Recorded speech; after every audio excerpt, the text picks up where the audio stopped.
Hello बच्चों, विद्या वाहिनी channel में आप सबका स्वागत। मैं संजीवनी शिंदे आज लेकर आई हूँ हिंदी व्याकरण पाठ। हिंदी व्याकरण पाठ में आज हम देखेंगे उद्देश्य विधेय।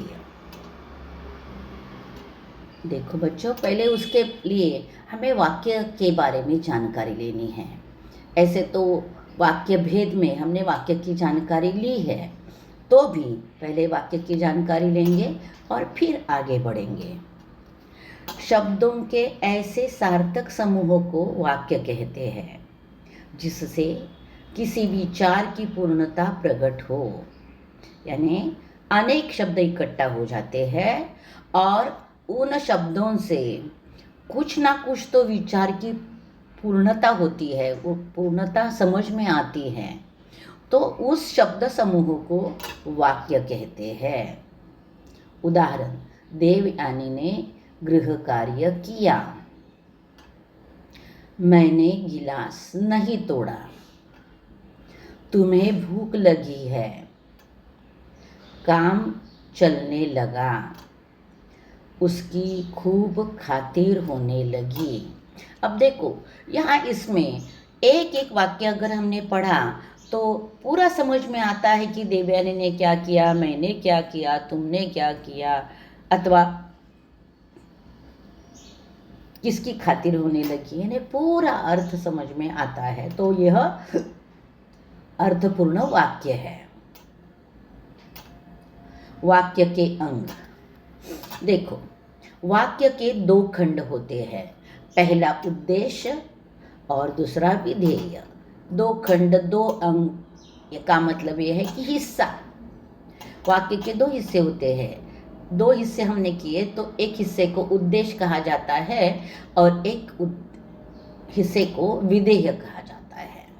तो उद्देश्य और विधेय कैसे पहचाना जाता है वह देखना जरूरी है। उद्देश्य, वाक्य में जिसके विषय में कुछ कहा जाए उसे उद्देश्य कहा जाता है। यानी जिसके विषय में, यानी किसी व्यक्ति के विषय में कुछ कहा जाता है तो वह पूरा वाक्य होता है। जैसे देवयानी ने गृह कार्य किया, तो देवयानी के विषय में यह वाक्य कहा गया है, तो वह देवयानी उसमें उद्देश्य होता है। अब उदाहरण देखेंगे। चूहा कम से कम परेशान तो नहीं करता था। दरोगा ऐसे नहीं मानेगा। मेरा स्वास्थ्य ठीक हो गया। बाबू गोपाल राम एक नौकर ढूंढ कर लाए। अब देखो, यहाँ पहला वाक्य चूहे के विषय में कहा है, दूसरा दरोगा के विषय में कहा है, तीसरा मेरे विषय में कहा है और चौथा बाबू गोपाल राम के विषय में कहा है। और पांचवा वाक्य, दिल्ली में बड़ी सनसनी फैली हुई थी। यहाँ दिल्ली के लिए, यह दिल्ली के विषय में यह वाक्य कहा है। अब देखेंगे हम। पहला वाक्य चूहे के विषय में, दूसरा वाक्य दरोगा के विषय में, तीसरा वाक्य मेरे विषय में, चौथा वाक्य गोपाल राम के विषय में और पांचवा वाक्य दिल्ली के विषय में कहा गया है। इसलिए पहले वाक्य में चूहा, दूसरे वाक्य में दरोगा, तीसरे वाक्य में मेरा, चौथे वाक्य में गोपाल राम और पांचवें वाक्य में दिल्ली, ये सारे शब्द उद्देश्य के रूप में आए हैं। तो इन शब्दों को उद्देश्य कहा जाता है। मैंने इतने डिटेल में लिख कर दिया है इसलिए कि कभी भी आप वीडियो शुरू करके देखोगे तो आपको बहुत अच्छे से उद्देश्य और विधेय समझ में आएगा। अब देखेंगे, अब उद्देश्य किसे कहते हैं हमने देखा, अब देखेंगे विधेय किसे कहते हैं। उद्देश्य के बारे में जो भी कहा जाए वह विधेय कहलाता है। जैसे कि वही वाक्य हम लेंगे, पहले वाले ही वाक्य। चूहा कम से कम परेशान तो नहीं करता था। अब चूहे के विषय में वाक्य है, इसके लिए चूहा उद्देश्य है। लेकिन चूहे के बारे में क्या कहा है कि वह परेशान नहीं करता, तो उसके बारे में जो कहा है वह विधेय होता है। अब दूसरा वाक्य, दरोगा ऐसे नहीं मानेगा, दरोगा के बारे में ऐसा नहीं मानेगा है तो वह हो गया विधेय। मेरा स्वास्थ्य ठीक हो गया, मेरा और स्वास्थ्य ठीक हो गया, यह मेरे बारे में कहा गया है तो वह हो गया विधेय। बाबू गोपाल राम एक नौकर ढूंढ कर लाए और दिल्ली में बड़ी सनसनी फैली हुई थी। अब इसके बारे में भी मैंने लिख कर रखा है। पहला वाक्य चूहे के बारे में, दूसरा वाक्य दरोगा के बारे में, तीसरा वाक्य मेरे बारे में, चौथा वाक्य गोपाल राम के बारे में और पांचवा वाक्य दिल्ली के बारे में कहा गया है। इसलिए पहले वाक्य में चूहा, दरोगा, यह सब जो पहले हमने देखा है वही, कि पहले वाक्य में चूहा, दूसरे वाक्य में दरोगा, तीसरे में मेरा, चौथे में गोपाल राम, पांचवे में दिल्ली, ये सारे शब्द उद्देश्य है। अब हम देखेंगे यहाँ पहले वाक्य में कम से कम परेशान तो नहीं करते, यह विधेय है। दूसरे वाक्य में ऐसे नहीं मानेगा, विधेय है। तीसरे वाक्य में स्वास्थ्य ठीक हो गया, विधेय है। चौथे वाक्य में एक नौकर ढूंढ कर लाए, विधेय है। पांचवें वाक्य में बड़ी सनसनी फैली हुई थी, विधेय है। तो यह वाक्य का जो हिस्सा बचा है वह विधेय है। बच्चों आसानी से याद रखना, वाक्य में जो कर्ता होता है वह उद्देश्य होता है, बाकी बचा हुआ सब हिस्सा वाक्य का विधेय होता है। इतना आसानी से आपने याद रखा तो आपको समझ में आएगा कि वाक्य में जो कर्ता होता है, जो संज्ञा होती है, वह होती है उद्देश्य, और बचा हुआ बाकी सब वाक्य होता है विधेय।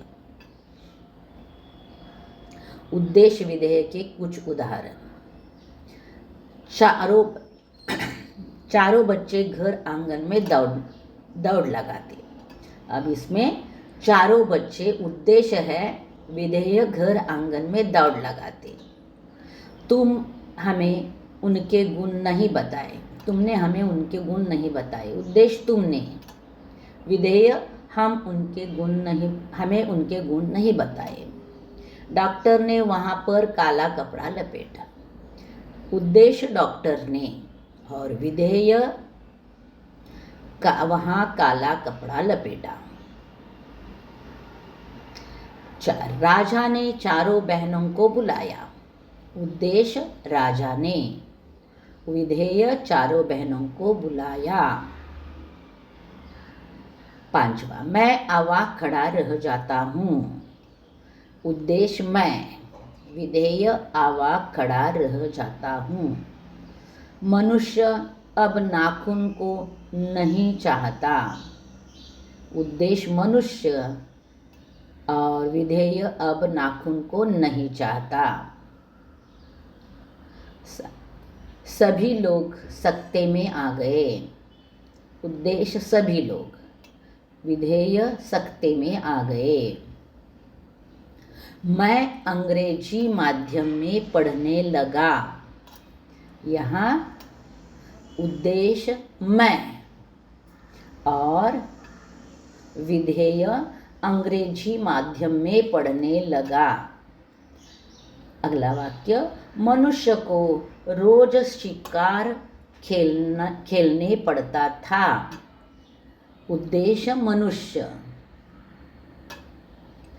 विधेय रोज शिकार खेलने पड़ता था। देखो हर वाक्य में पहला जो शब्द है वह उद्देश्य है, बाकी बचा हुआ वाक्य जो है वह विधेय है। मैं तुम्हारी ईमानदारी से बहुत प्रसन्न हूँ, उद्देश्य मैं, और विधेय तुम्हारी ईमानदारी से बहुत प्रसन्न हूँ। सुनील अपनी माँ का कहना नहीं मानता, उद्देश्य सुनील, विधेय अपनी माँ का कहना नहीं मानता। हमें लगभग 30 फुट का पुल बनाना होगा। उद्देश्य हमें विधेय लगभग 30 फुट का पुल बनाना होगा। शिवाजी एक महान शासक थे। उद्देश्य शिवाजी, विधेय एक महान शासक थे। बच्चे हंसते हंसते खेल रहे थे। उद्देश्य बच्चे, विधेय हंसते हंसते खेल रहे थे। कश्मीर का सौंदर्य देखकर तुम्हें आश्चर्य होगा।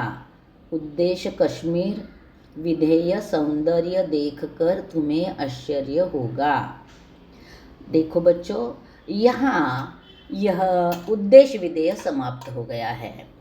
अब व्याकरण के सभी टॉपिक पूरे हो गए हैं। मैंने एक एक करके अपलोड कर दिए हैं। कौन सा भी हिंदी का व्याकरण का टॉपिक आपको चाहिए तो वीडियो खोलो और देखो। अब इसके बाद मैं लेखन विभाग शुरू करने वाली हूँ। लेखन विभाग में पत्र लेखन, निबंध लेखन, कहानी लेखन, विज्ञापन लेखन, गद्य आकलन, ये सारे विभाग मैं शुरू करने जा रही हूँ। तो बच्चों, जल्द ही मैं लेखन विभाग लेकर आऊँगी। तब तक इंतज़ार में रहना। धन्यवाद बच्चों।